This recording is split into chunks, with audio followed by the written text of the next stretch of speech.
2.5, 2.25, We got the two. warning. It's being sent to a third party. Mhm. Yes, the KGB is connected. So all right, we're live on YouTube. I just shut off all non-video participants so you don't see them up on the screen there. And we'll just anybody else that will be joining us, we will let them join. So we're here to talk smack. We are here to talk smack. Mhm. And actually, I literally was thinking about, when we put some marketing out for this, it's just MSP smack talk, you know? Yeah. And it's so funny. There's a little delay with YouTube, and all of a sudden, I just saw you run back to get your water bottles a second time, and I'm like, "What the hell?" Hey. So, for anybody that doesn't know Steve, Steve is a veteran, a relic, a dinosaur. I remember calling Len DiCostanzo. Somebody said, "You know what? We're like in a boardroom for at Exchange, and someone said, you know what? What's the best way to describe Len?" And I'm like, a relic. And I meant that as like a positive thing, like he's been around a long time. And he's like, "You rat bastard." I mean, you can hear Len saying that, right? You know, in his New York Italian voice with the look, and Oh you know, I yeah. got I got a little scared, but like Steve, you and I have talked about, we much like people on this call, have been in IT longer than we care to admit. Some of us have more hair than others. You're still sporting the hair. I don't. Yeah, it's Yeah, a lot grayer though. It's a true, lot true. grayer. Yeah. And I want you to just give a quick overview, just a good 30-second overview of what you're doing right now today, but then also just talk a little bit about your history of where you've come from. Sure. Sure. So I'm a vendor, which is the bad word. We do a 5G box, and that's the only plug I'm going to do. Because I'm literally turned away because I'm at ASCII, making sure that I don't do this because I really want to have a real talk about MSPs. We're also opening an MSP in Phoenix/Orange County. So we're doing that at the same time. So we're mid-birth of an MSP. Prior to that, worked at a couple other different firms, that's private equity, different pieces like that. But I've been at, I was in-house IT, spam soap. I built up my own um, uh, MSP called Manage My IT back in the day because I'm really good on SEO. And I figure if it just spells you out what you're going to do, it just gives you good results. Yeah. And then sold that, and that domain is still available if anybody needs to purchase it. So is Spam Soap, by the way. You do have spam spoke, uh, really? yeah, Nice. it's up for 10 grand. I was like, oh, cool. I might buy it just for fun, just to Yeah. cab it. No, we're gonna point it to rhythms. But I'm in mid piece, right? Like we came back a year ago. I came back a year ago. And then kind of jump back in and literally listening to partners and MSPs as they travel around the country. But now we're opening our own from an MSP perspective, just because it's fun. I want to do it again. I got the passion back, if you will. Yeah. And now I'm here to talk smack. I'm not going to talk about a vendor side of Did it. you I don't want did you to. take a blow to the head or something I that did, caused that Jay. passion? Yeah, Jay, you're the one who hit me. Yeah. So Well, You yeah, left out vodka distiller too. I am. I am. Yeah, I oh, do have.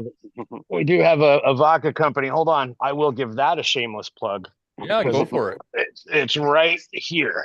Neff vodka. There we go. And I've got a Yeah. case of it to when we do shows, we like to give out free drinks. So there we That's go, all. which a lot of fun. So, first thing that that kind of jumped to mind question wise is you mentioned getting your passion back, and I can completely relate to that. I mean, when we've been doing this and we're in the grind of being an MSP for so long, I mean, it's easy to get burned out and we lose that passion. And I mean, still when you do find it, maybe there's different stages of, becoming a recovered MSP. I think, I think there's times where I look back and I think, man, I feel so much better than I have been, but I still don't feel like the Dan of when I first started my MSP. How do you find that passion again, man? Um, well, I took that step back, that 10, 12-year step back. And Yeah. then coming back in, I think the biggest piece was like you can only, and I've kind of always been an MSP for that 10 or 12 years, just more in a private through it, right? Right. You can only take so many, hey, can you reset my password calls, right? Mhm. Because they still come at you. Like Right. I had a talk with Neft, and we're like, hey, I need to outsource this, and I get kind of called on the carpet of, well, wait, why are you still in the project? You're supposed to be doing this, this, and this. And I go, because the CFO still calls me when she can't open an Excel spreadsheet. And we Yeah. kind of laughed about it. And I'm like, he goes, well, how do we fix that? And I'm like, dude, that is the biggest problem everywhere with MSPs. So we're kind of joking about it. So now we're figuring out how we're going to do that. We're going to do these different pieces, but how do you get that passion back? Honestly, it was peer groups. You, Dan, was one of it. I'm going to say Jay, and that really sucks to say because Jay's passion and joking, right? Like Right. it's that peer group piece that I think, I mean, it's not in any other industry. It is very unique. And I've tried to explain this 100 times to people. It is a very unique piece. Dentists don't get together and hang out and talk about their business. Right. But I don't get to talk to vodka distillers. We don't talk about it. We're competing and we're going straight at each other, right? Yeah. Um, from an MSP perspective, I remember going up against Rex Frank left and right when I was at in-house IT, and knowing that even if Rex won, right, they were going to be okay. And he would say the same about me, which is a unique perspective because we were competing in Orange County like two bulls going at each other. If anybody knows Rex, we Yeah. were like this at every single time. So Yeah. it was a lot of fun, a lot of fun. So that, I guess that's where the passion came back. It was taking a step back and then remembering, I guess, hey, this was cool. You, Dan, you inspired it too. Like we talked, we did the vendor spotlight, and then we talked smack for like a good half hour afterwards, and it Oh was yeah. great. Uh, Yeah. I yeah. mean, and that's the fun stuff. I mean, because what we do is isn't always what I don't think we truly understand the value of what we're providing to a company because, we might be resolving a server issue, we might be resolving a printer issue, but at the end of the day, they might be printing something. We might have resolved a printing issue, but they might be printing a $1 million proposal that could completely take their business to the next level. And that's what's important to them. It's not, hey, you fixed my printer. I was able to score a huge deal because I was able to get to my appointment on time, get this proposal to them. And, those are the things, the end result that really makes that huge difference, right? It is. If everything's working right, you don't get any recognition. Right. Yeah. The biggest problem is they call you when there's a problem, right? But Right. that $1 million proposal, nobody, they don't, you know what? That super IT guy did some great stuff because that printer worked when I needed it to. What you do get blamed is when the printer doesn't work, right? And that's what they remember. They don't remember the, hey, everything worked great, Right. right? And that's the biggest problem with it. Sometimes, if you can do the right pieces, you can recognize that. And that was what started this conversation. You and I was like, I can't believe how many people are not singing their own praises. You have to go in and sing your praises. You know what? I'm the great American hero because everything works, not Canadian hero. Uh, Right. so as we were Well, joking earlier. well, you're exactly right. We have to toot our own horns. And, Mhm.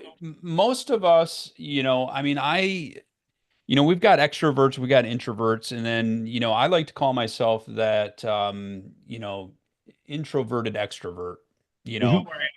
I'm that combination of both. And, But I think a lot of us are, you know, we don't just go out there and say, "Hey, guess what I did for you," right? We're not looking for praise and getting a pat on the back. But if we don't do that, then the customer doesn't know what took place. And when you take a look at the decision makers, well, those are VIPs. We've got some extra attention given to them and they just think everything's working all the time. And in reality, there are things that we're taking care of behind the scenes for other people that they just aren't aware of, and they may not be aware that we saved them from some major incident. And if Mhm. we don't tell them about it, they're going to be that traditional that mindset of why are we paying these guys? Man, I'm writing a check for $3,700 a month. What the hell is this going for? Could we cut this? Oh yeah. Oh no, and you're the first one, right? As an MSP, you're the first one. We got to cut IT costs. Well, why do we have to cut IT costs? So, I think, and that's what kind of started this piece. The biggest, hugest issue I think that we're missing, because the joke that you and I had, Dan, was when I left, I said nobody's going to be managing an Exchange server in the next 6 years, and Yeah. I'm glad I was wrong, right? And then, Right. but the same piece is nobody's going to be managing file servers. All the ERP and accounting systems are in the cloud, right? So you're not really at this point where that server level piece is there. And it's another shift. We had that break fix model. Then we shifted to the cloud. And some people are shifting back from the cloud. And I don't have my shirt on that says the cloud is just somebody else's computer. But really, Yeah. it's that shift coming back that, okay, well, we need to get involved with the business. And that's Right. really where I think it's moving from not just an IT consultant, the really true good MSPs get involved with the business. I remember we did QBRs and planned. I was talking with one of our partners, and I'm like, "Do you do QBRs?" And I'm like, "How long do you talk about what you did and fixed?" And they're like, "The whole thing." I go run through their tickets. I'm like, "That's ridiculous. You Right. need to Right. go. You need to go. We did 150 tickets this month or this quarter. All of these things were resolved. Everything's working, and that's how you know we're doing a good job. Now, what are we going to work on next quarter?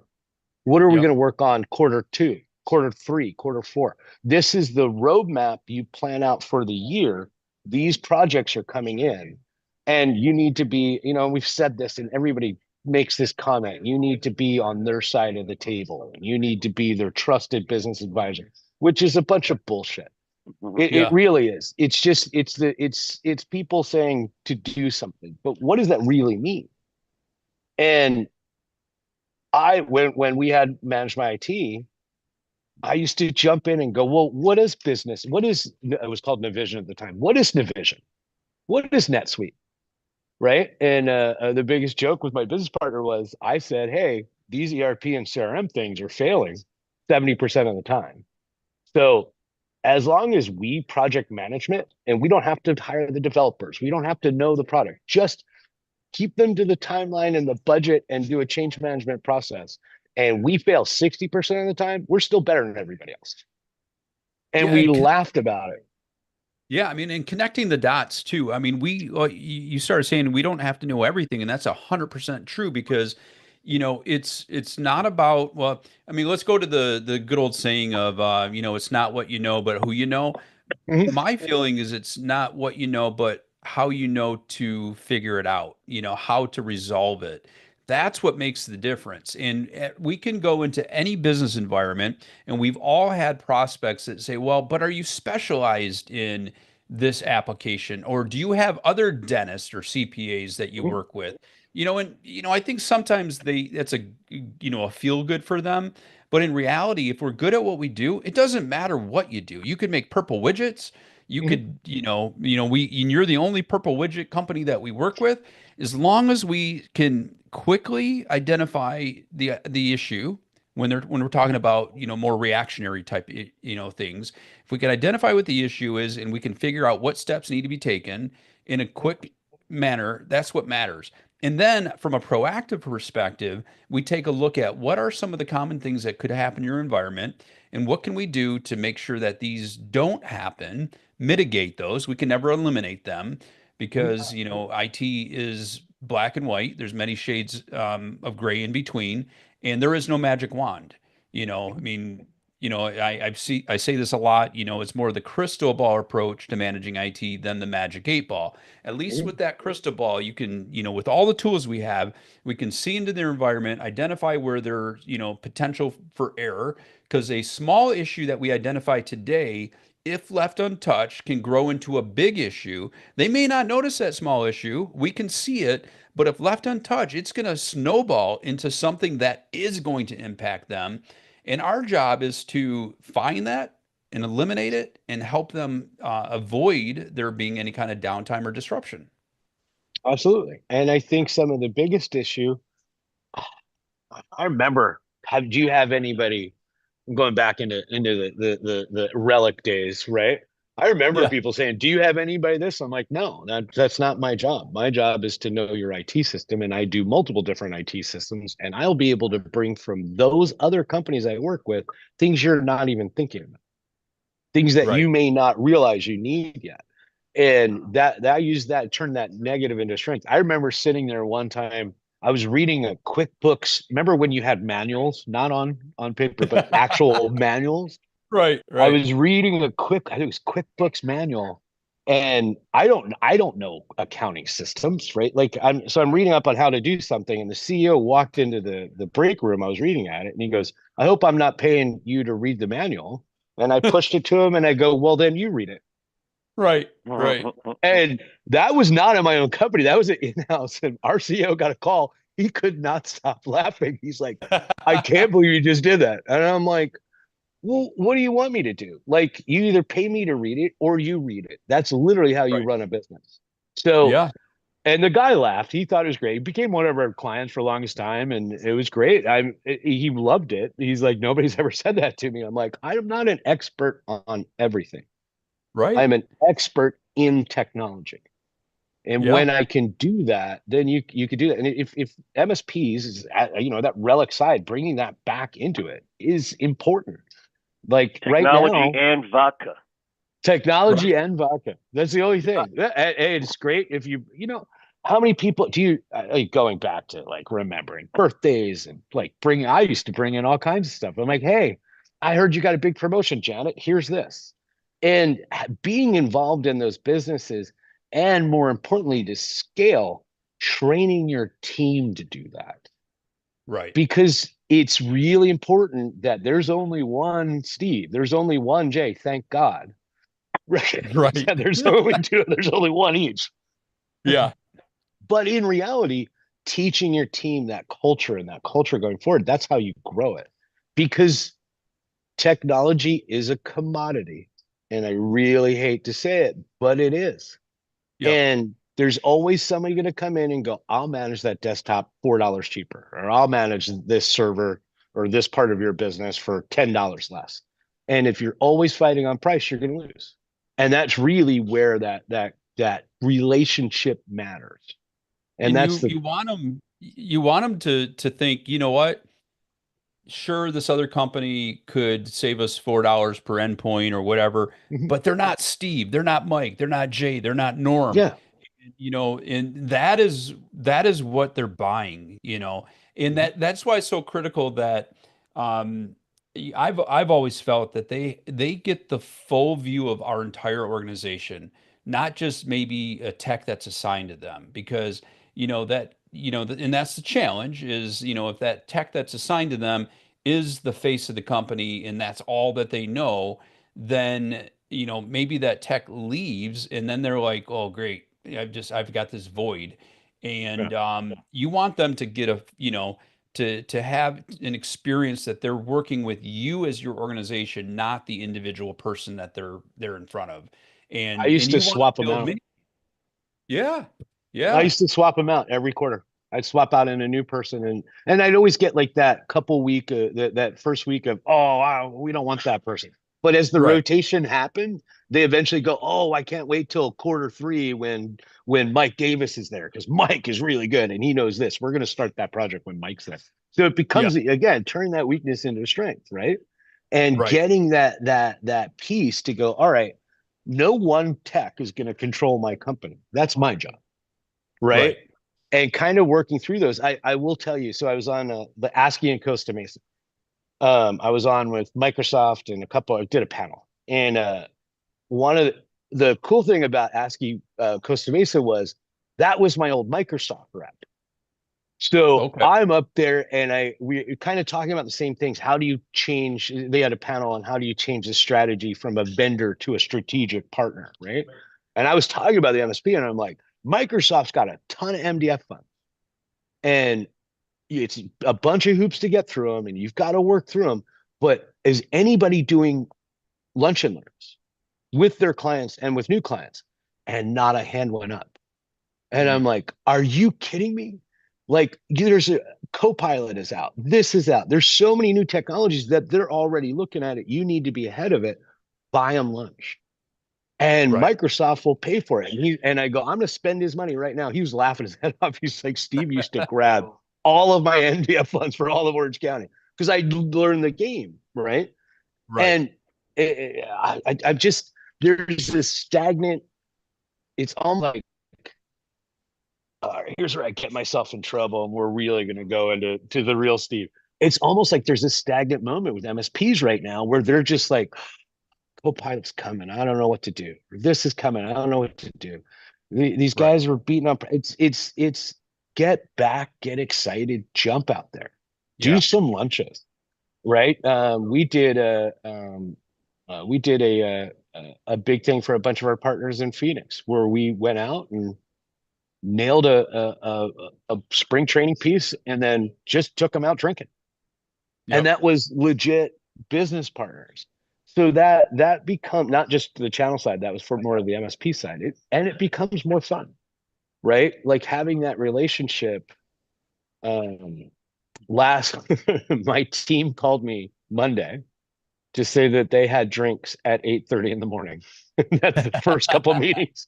It Yeah. might be a little off. And I'm like, okay, things we don't say in teams that this should be either a text or a call.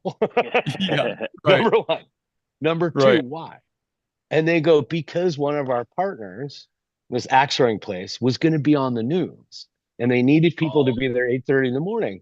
And so we yeah. all ran over there. And I go, so you didn't drink cranberry with soda water, you drank cranberry with vodka. And they're like, yeah. And Right. I'm like, okay, that's your But you were choice. on the news. But you're Right. on the news, right? So I'm like, Right. who's going to complain? But that's the relationship you need with your partners like that. How do Yeah. you manage that? And I soapbox on that. Get excited. Get involved with your partners and what they're doing, and be involved with that. Right? And complacency kills. Complacency Yeah. kills. Complacency kills.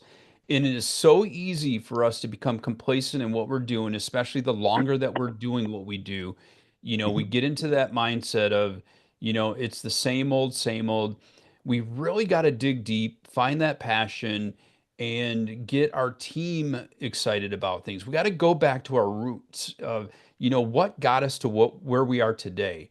And it wasn't being complacent. It was doing different things, being excited about the things we're doing. And I mean, taking advantage of going to, different local events, getting, like the Lenovo days, and I don't know if they're still doing this, where they ship you out the demo boxes and, Mhm. the big red cases where you got, 5 different laptops that you can go out to your clients and do demos. I mean, do all those little things because I think sometimes we feel because others don't do somersaults when we do things like that they don't care. But that's not true. Mhm. We all know people only complain, or tell us about things that they want to complain about. They don't tell us about things that are great. Mhm. It's just how people are wired. And just go back to the roots, don't lose sight of that, and also look for new things because we can't do the same things over and over. We got to look for new fresh things. And that's why going to conferences, listening to others, like our discussions on during WTF or our MSP Mhm. discussion groups, speaking with vendors like yourself that have been in the industry. I mean, you've been in the industry for so long, you've seen things, but you also, as a vendor, you are seeing, at conferences all week long, you're seeing what different MSPs are doing. And, so striking up a conversation with the vendor and just chat. I mean, you don't have to have an agenda, just chat, Yeah. let the direct. We like to take people out to dinner. I don't know if you know this. I got a budget. Yeah, right, And right. I like good food. So we're Yep, not going to go to McDonald's. Like yep, tonight, Whatever budget you got, it ain't as big as Rob Ray's. right. Rob, right. Hey, I'm going to call ice on him. We'll be fine. I'll get Rob out of here. He's Oh, there Canadian. you go. No, I do. Um, We are a smaller vendor, but for one dinner, I will splurge. We're going to Fleming's tonight with 20 people. So, which is a great steakhouse. One guy came up to me. He's like, "I've never been to Fleming's. What do you order?" And I'm like, "Steak." And Lynn from ASCII went up to him. She goes, "Stop eating Fleming's. It's so good. I wish I was going with you guys." So you want to have like that kind of piece. So, but when we go, we're not pitching. I'm not going to talk right. to you about what we're doing. I'm going to talk to you about you. What are you doing? And I think that's also missing on the vendor side in some of this. Some of these guys just pitch, pitch, pitch. I'm like, dude, who cares? The Yeah. relationship is what gets you there. Jay Well, and I have a great relationship, right? And he can joke with me and I can joke with him. And yeah. we're partners as well. So it, it, it getting involved. I was a Shriner. Were I you? literally remember. Oh yeah. Oh, I got involved with everything. I remember walking in, and I don't. If you can't see, I have tattoos. I Yeah. remember walking in, and these very conservative, like dentists and piece, and I'm like rolling in. Hey guys, earring out, and they're wearing a like, fez. "Oh, yeah," I was wearing the whole fence. They're like, "What?" Right. Like their faces, and I literally looked at one guy who was staring at me like I just farted in church. And I looked at him and I know. Nobody told me these tattoos were permanent. And I just Right. walked away and everybody died laughing.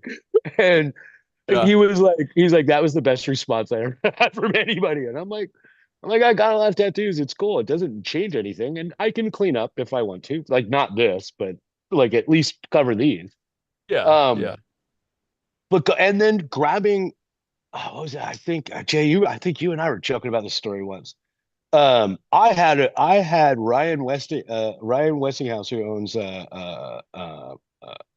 West Coast Customs, throw a chair at me because his IT wasn't working. Oh, So nice. until you could get that level, like he literally picked up a chair, it went across, I batted it away, and I went to grab it and throw it back at him.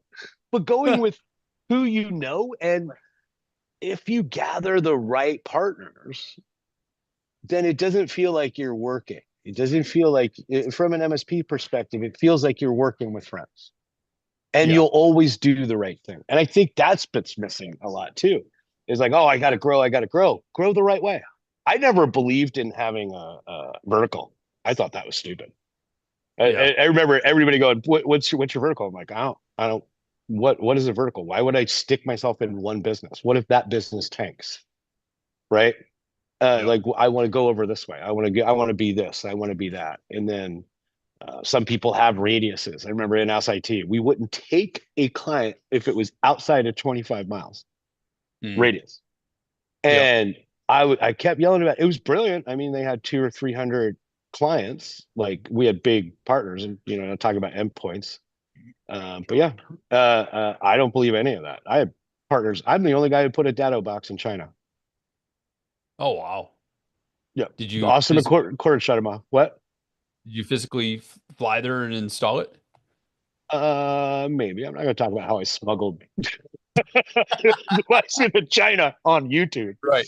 Yeah, Was true, that true, the true. data that was backing up the Clinton email server? Nope, that was not. Nope, I had nothing to do with that. I know that guy. And like, think Yeah. about that. He got nailed. Is he still in the channel? He, I he think he. he did move to an MSP, and then Yeah. last he mentioned to me I just saw him in the last year or so. He is doing consulting now. And but his story is truly amazing. I mean, the death Yeah. threats that they went Yeah. through, how they had to get their employees' names off of the internet to try to scrub that just because, they had people outside their homes. And yeah, I mean his story is amazing. Yeah. Yeah, it was, and not to bring that down, but yeah, no, it is. It was, and not gonna not gonna dead name anybody right now. Is that the term? Right. I'm not PC, so Yeah. Yeah. Yeah. Yeah. But I but want to yeah. go back to one thing you said, as far as what we feel about what we do, and I've had a tech tell me in the past, still works for me. He says, Dan, I hope you don't take offense to this, but I don't even feel like this is work. And I'm like, I love it. Yeah, That's what we yeah, want, yeah. right? He comes in and it's like playtime for him, in a serious Mhm. way. Yeah, But it's like playtime because he enjoys what he does and the customers love what he does to help them. because that And energy comes out. Yeah. yeah, yeah. Mike, were you gonna jump in? Mhm. Yeah. So I was wondering, were you going to get to a spot where you wanted to take questions, or did you want to Go take for them it. as we go? Go Let's for it. go for So it. I'm Yeah. kind of wondering, like, so you had experience as an MSP, then you're out doing sales stuff. Now you're starting up an MSP. So are you the owner of the new MSP? Yeah. Okay. So since you have all that experience, like I started my MSP as a one-man band, and I did everything, but I had read the E-Myth Revisited, and Mhm. so I knew about processes and creating processes, and so I was building documentation out before I had anyone to document it too. You know what I mean? Mhm. Mhm. Where you're at, are you starting out and you're going to try to hire a few employees out of the gate so that if you get some sales, they've got something to do and like, or are you starting out just yourself till you land a client and then hiring and So like, I'm cheating. what's your plan? I'm cheating, Mike. So and Dan knows this, and Jay knows this. I also belong to a early stage investment group. So we have about 36 companies. I'm building the MSP at those 36 companies first. So I'm gonna have that. So we do have employees. Then I'm gonna branch out from there. So uh, uh, So you I'm already have your springboard. clients kind Our of kind of, yeah. The good news is place. I can't fire them, and they can't fire me. But that's also bad news. So Right. so it's Yeah. not necessarily the greatest. So we're building that way in order to do that. And then around Q3, Q4, I'm going to branch out. So I get to cheat a little bit. When I did manage my IT, I did it exactly the way you're doing it. And I'm all about, the funny thing is you're talking about introverted extroverts. I actually get recharged by myself. That I have to expel so much energy when we're out that like I'm energy drinking Celsiuses and going boom, boom, boom. But then I get home and I am a homebody reading books. I don't want anything to do with anybody. I want my dog and that's it. So I bringing that piece of it out, I've got to go out. I'm doing Arizona Tech Council. We're doing the Phoenix Business Journal, all the same stuff in order to get that name out there. Does that make sense, Mike? Does that answer where Yeah. you're going with that? Yeah. So, yeah, I have a springboard, so I get to start at this level, right? But that doesn't necessarily mean that I don't have to do the same things we're talking about. I have to go out and, in order to get the name out there, I've got to go out. I get to start at a bigger level, right? And trust me, that's not necessarily going to be a good thing. So, and I mean, taking the stack and doing the processes and really starting from scratch. Grabbing the PSA, the RMM. Well, Uh, so now, so since you know so many people in the industry, do you mind like, excuse me, sharing what the process for picking the PSA and that mhm. stuff is? Because you already have an idea of your size. And my first thing when people are asking about a PSA is like, where are you now and where do you want to go? Because it's really difficult to switch PSAs. So Mhm. you might want to upsize now to avoid having the pain later of switching. Right. So So, what a, are P- what a, did you pick, or have you made your well, selection? I'll go. Yeah, yeah, we did, and you said the process. So, absolutely talk about the process. I looked at a PSA. I didn't care if it was ConnectWise. Arnie Bellini installed my ConnectWise server in 19 or 1880, right? No. so so I'm like, I don't care about that. Kaseya, Chad Nifke, I'm bringing names back from the past. Dan's going to laugh. Chad and I worked at in-house IT. He was the product manager for Kaseya. I fully think there's a guy named Hugo, and I built half the scripts that became Kaseya's roadmap 20 years ago. So I didn't care about any of that. So PSA, RMM, did not care about who it is, didn't care about who I knew. I said, I need a process that makes our business work. And I want to keep as many humans out of that process as possible. I want it very simple, and we want to have a business thread. This is what a ticket should look like. So I built the process, kind of like what you were saying. I built the processes out, and I go, all right, now let's look at all the tools and which one fits. For us, super ops fit. So we use super ops. I didn't care about multi-tenant, not to plug them, but I'm talking as an MSP, not as a vendor. Right. Super ops fit us there.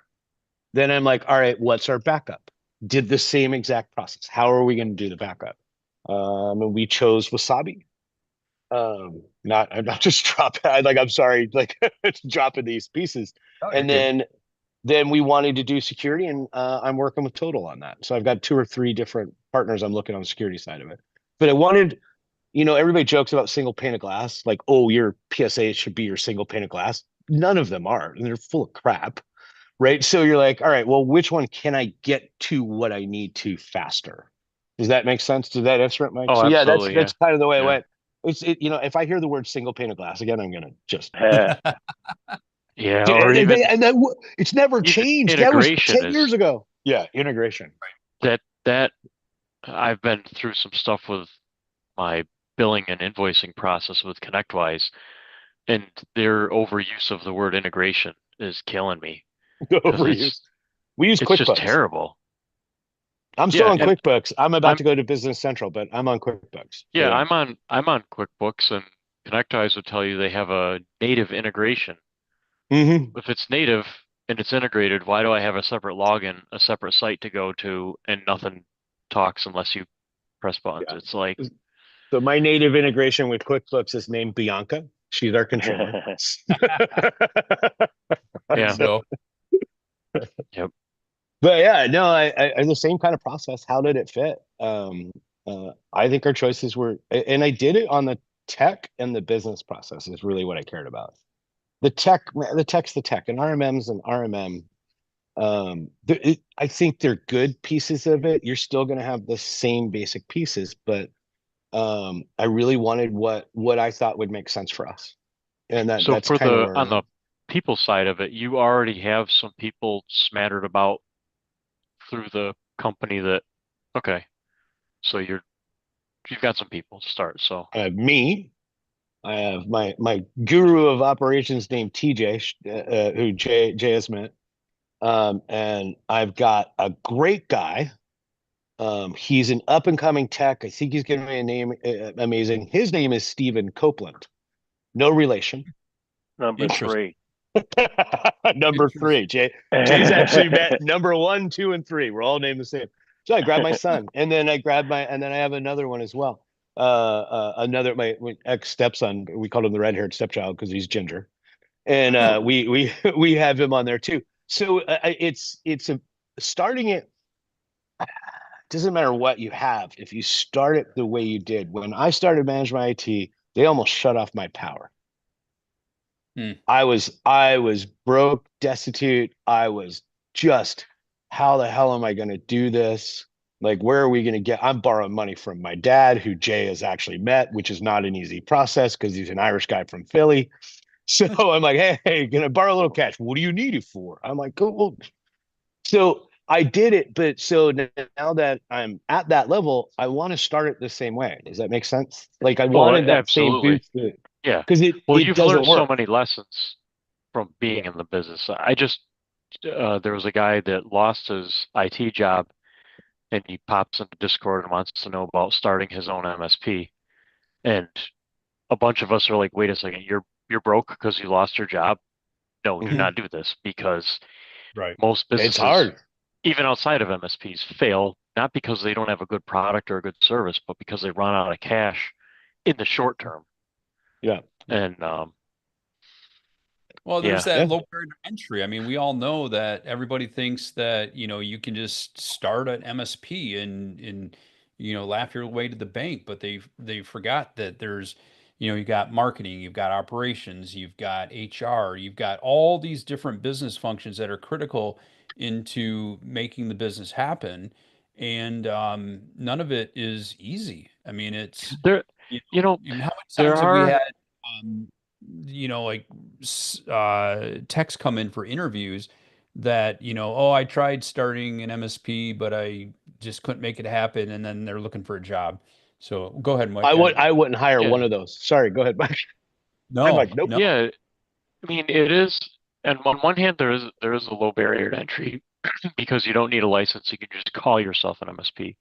right. Agree with you there. On the other hand, like getting stuff in place like an HP partnership or resale authorization through distributors and stuff, like now that's harder than it was 10 years ago.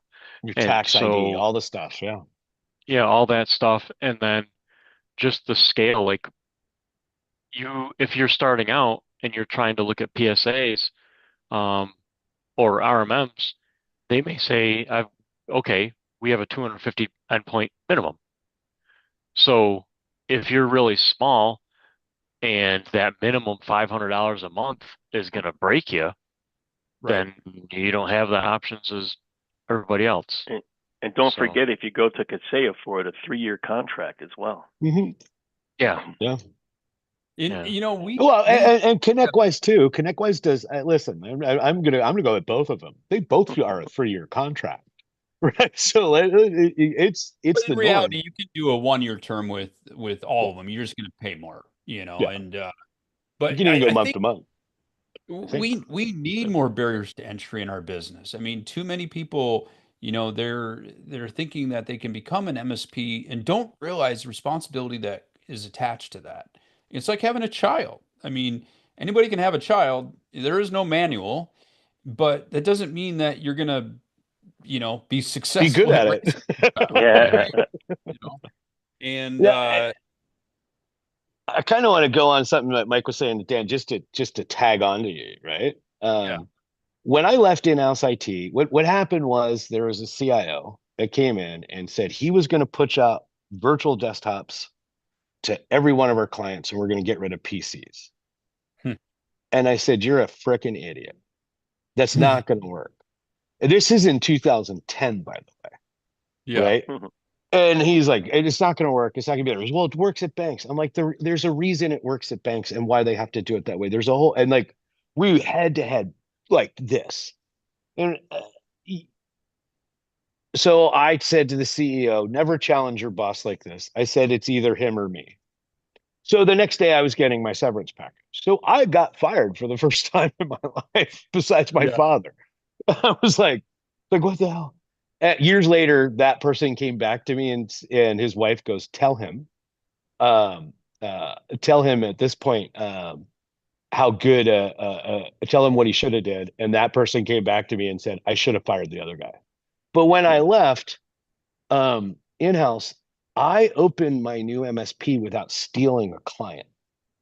And I made that purposely my mission that I would not take one of their clients. In fact, if they called me, I would call up that company and I would go, here's your problems, you need to fix it, but I will not be the one to take them. yeah, And that was my own integrity. There's no certificate for it. The biggest problem is that's not how people start MSPs. That's why it was so much harder, right? So sorry, I got Leonard right behind me when I'm on a piece, but a uh, nerd, everybody just yelled Leonard. You live a on YouTube. nerd, There you go. There you go. He's coming. He's coming. Yeah, there he a goes. brother. Dan says hi. So the biggest piece was making sure that we could survive on our own because a lot of people that start MSPs and not faulting anybody for it, they'll take 5, 6 clients and go away. Well, then how do you get another 10? What's your process to get that piece? And I think That's why when you said I hired people that are MSPs, I'm like, I wouldn't hire one of those techs. I'm like, nope, I failed. I'm like, nope, because you're going to do the same thing again. You're going to think you learned that lesson. You're going to take 5 of my worst clients that you did the best with, and you think you know how to do it. And then they're going to come back to me when you fail. Yeah. Because that's exactly it's happened to me. I'm sure it's happened to everybody on this call. And they're like, okay, yeah, well, we will. It didn't really work out with Bob. Well, yeah, because I fired Bob. There's a Right. reason it didn't work out.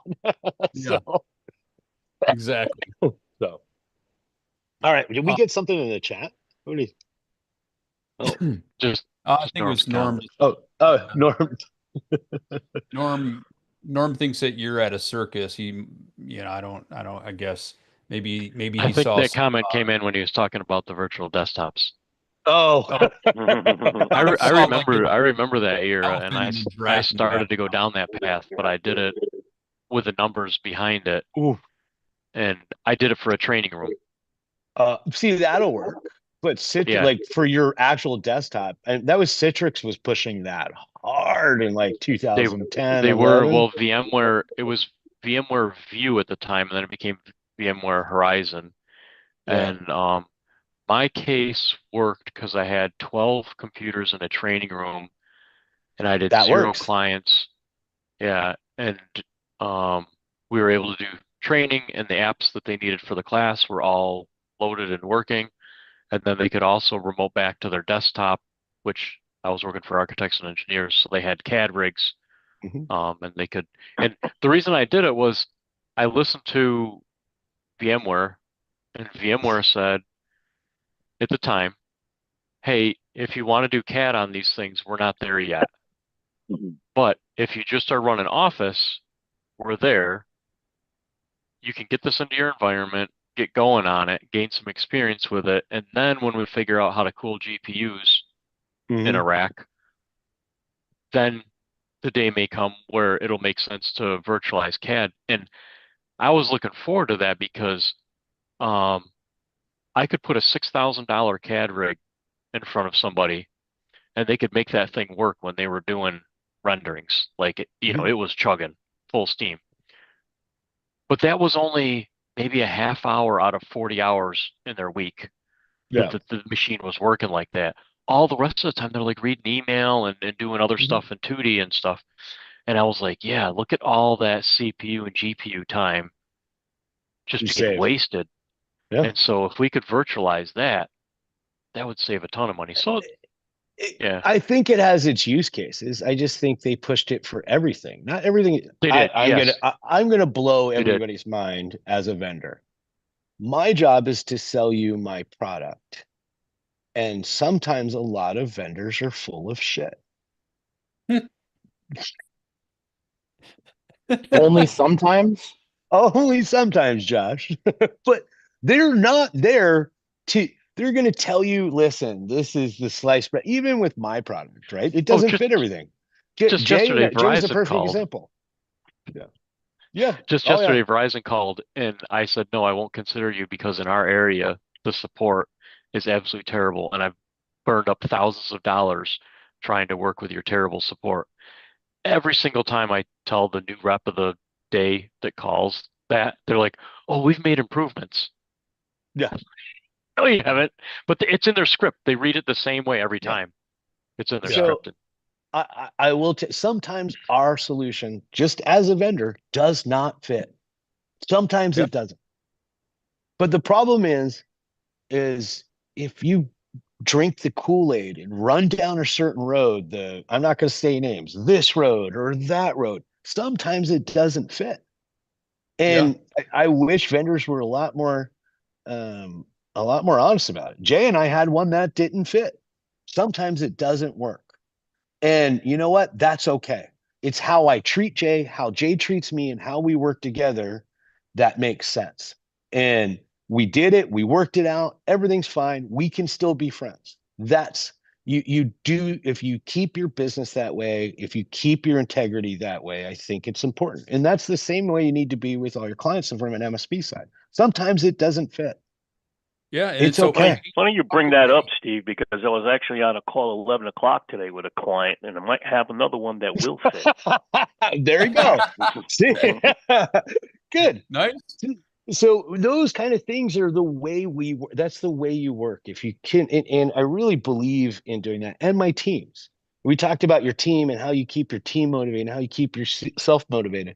My favorite time is one-on-one week. We do it once a quarter. I go one-on-one with all everywhere. So, Rhythms only has this many employees, but there's multiple other companies, right? So I go and have one-on-ones. My favorite question to ask is, and I get them every time, and I've had people come up to me. We end our PM calls, our project management calls with, "Does anybody have any answers?" instead of, "Does anybody have any questions?" Right? There's one of my. I'll throw that one out there. I love that because you'll get answers. Steve, if we did this in this project, it makes more sense. Oh, okay, let's do that. But my favorite thing is at the end of this, I learned this from my boss, who's a great guy, Jeff Mahoney. Quick shout out. I ask him, "Are you happy? Why are you happy?" And and the answers I get back are blah or this, and sometimes it's no. And I'm like, "Well, why aren't you happy?" "Well, this, and this."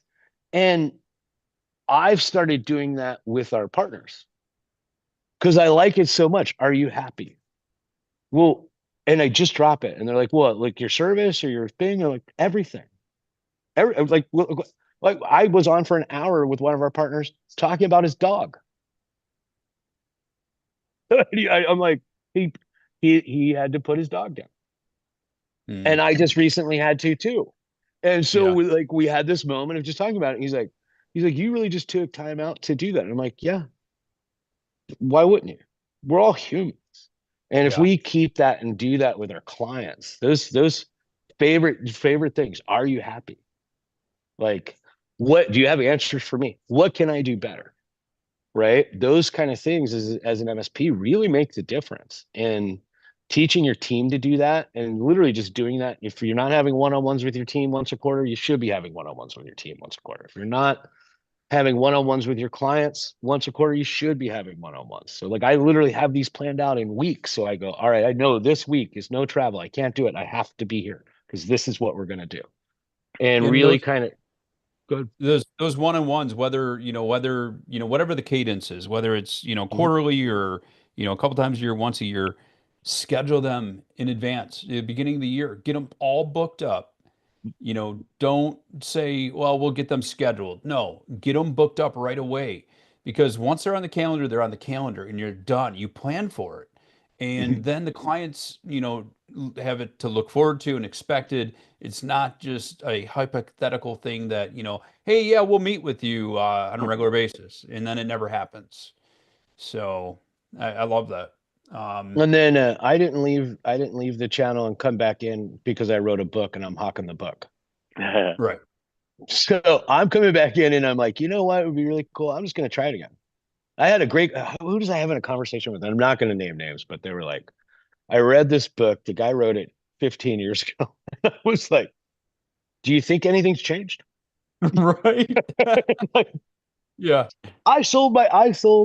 One of the reasons we're doing it, we need to, like, we need to do it, right? So, but the other reason is I sold my MSP in 2013. I don't know what you guys are going through anymore. So I have the Right. opportunity to build MSP, so I'm gonna do it. And then now I'm Yeah. gonna know. And I'm not Yeah. gonna write a book about it. I'm not gonna do anything. This is not an ego trip for Steve Copeland, right? In fact, I got asked about all of the events on Monday, and literally we check ourselves. How much of this is ego?